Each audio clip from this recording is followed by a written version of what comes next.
Over the course of the year, as Americans, we mark several federal holidays, days observed throughout the United States that have arisen, have come into being at different times.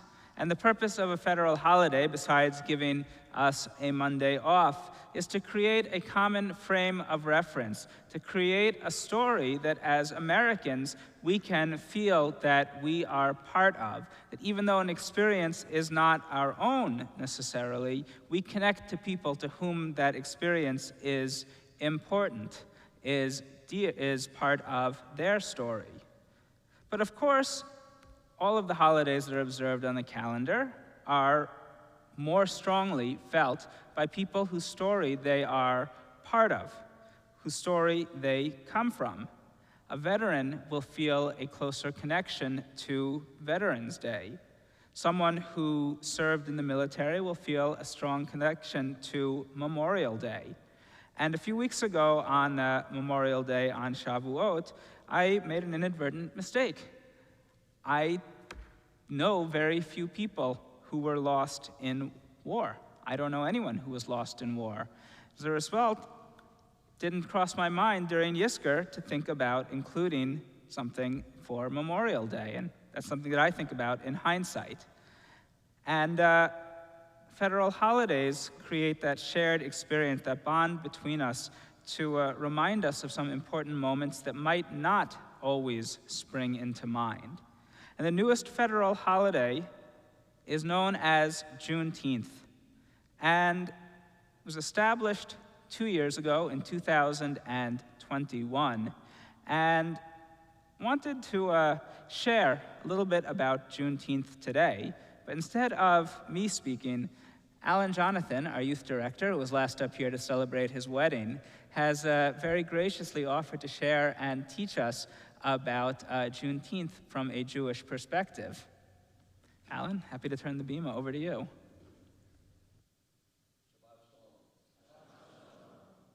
In this week's Parsha, Parshat Shalach Lecha, we learn about the 12 scouts Moses sent to Israel.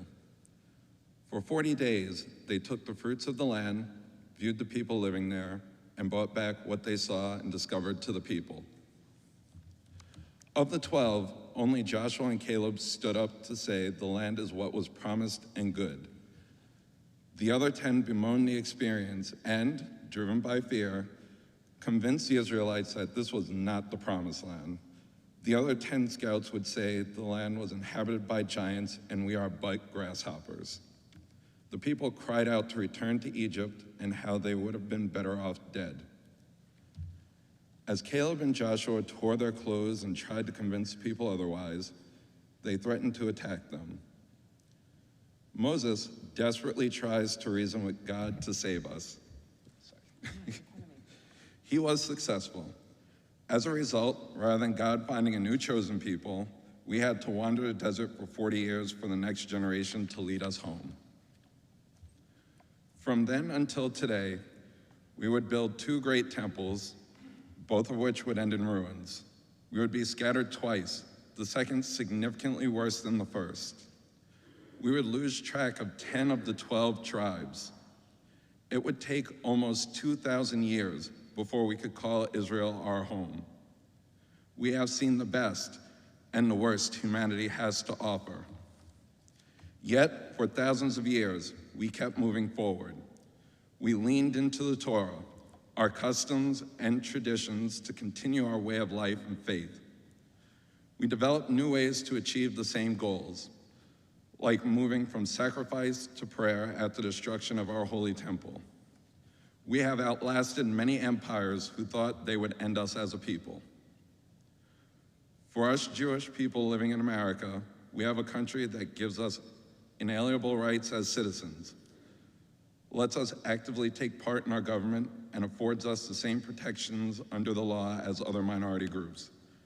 As Americans, we celebrate the 4th of July to mark the beginning of our freedom from the tyranny of the crown, from unfair laws passed by those who do not represent us. We declared our independence and started our journey as a sovereign nation. As Jews, every year at the beginning of the month of Nisan, we spend 7 days retelling our time as slaves and our redemption and freedom from bondage in Egypt. As a Black American, the closest I have to either of these holidays is Juneteenth. I will give a few dates leading to the federal holiday not yet fully observed in our state of North Carolina. In 1619, 20 Black African slaves arrived in Virginia. By the end of slavery in 1865, that number would increase to 4 million. January 1st, 1808, the act prohibiting importation of slaves of 1807 came into effect, no longer allowing the importation of African slaves to the US. On January 1st, 1863, President Lincoln declared all slaves in the rebellious states of the Confederacy free, not including the border states that stayed in the Union. The Civil War ended on May 26, 1865. Almost a month later, Juneteenth takes place. As slave owners from the Confederacy fled westward with their slaves, the approaching Union Army advanced on them, and many found themselves in Texas. The state was the last outpost of the crumbling Confederacy, not yet under Union control. On June 19, 1865, 2,000 Union soldiers arrived in Galveston Bay, Texas. Over 250,000 enslaved Black people gathered together and learned that they were free. Over 2 years after the Emancipation Proclamation, the last of my ancestors in the South were finally freed from slavery.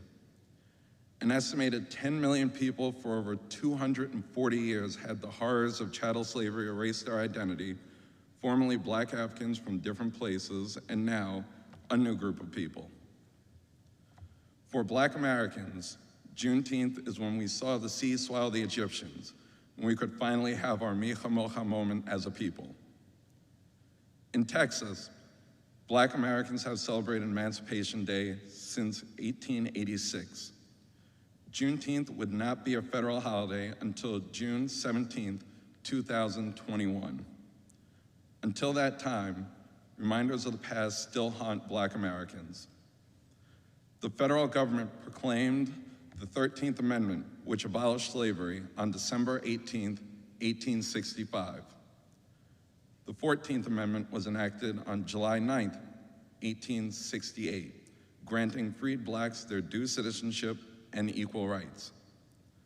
The 15th Amendment, ratified on February 3, 1870, forbade federal and state governments from denying or restricting the right to vote based on race, color, or previously a slave. It would take until the late 1960s and early 70s that many Black Americans could finally exercise their rights in this country.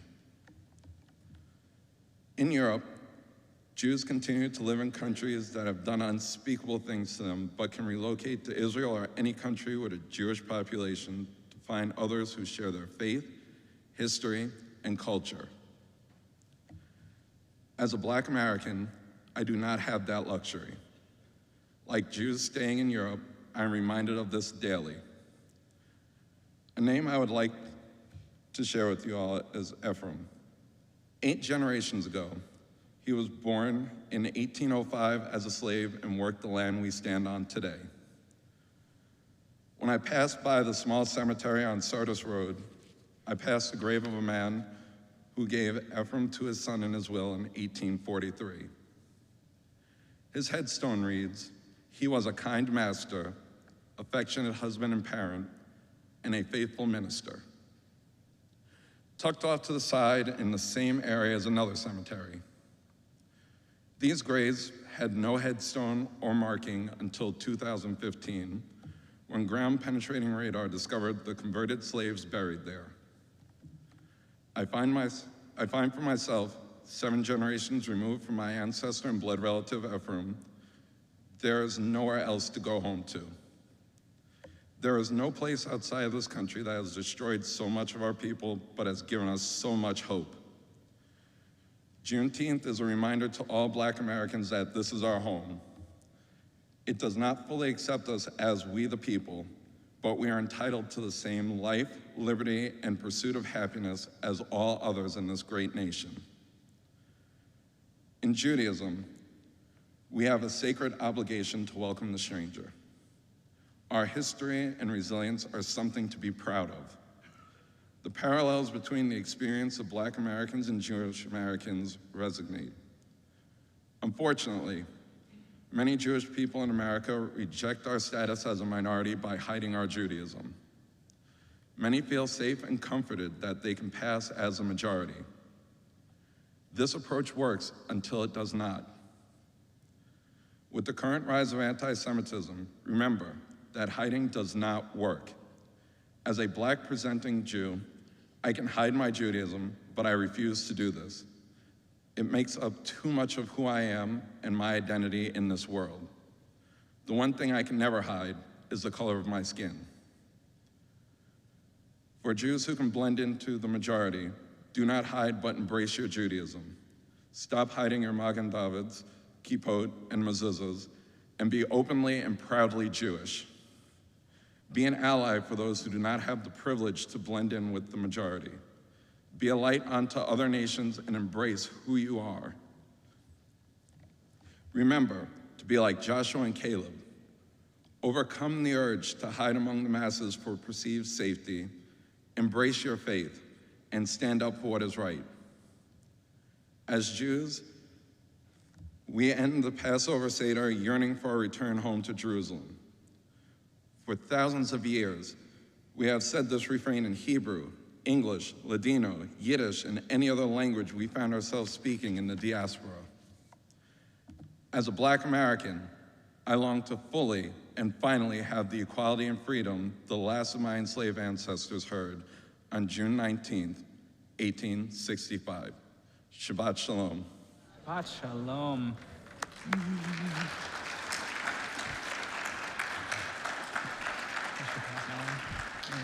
Thank you very much. Thank you, Alan, for sharing those beautiful, meaningful words about the different identities that you carry with you and for sharing their importance with all of us.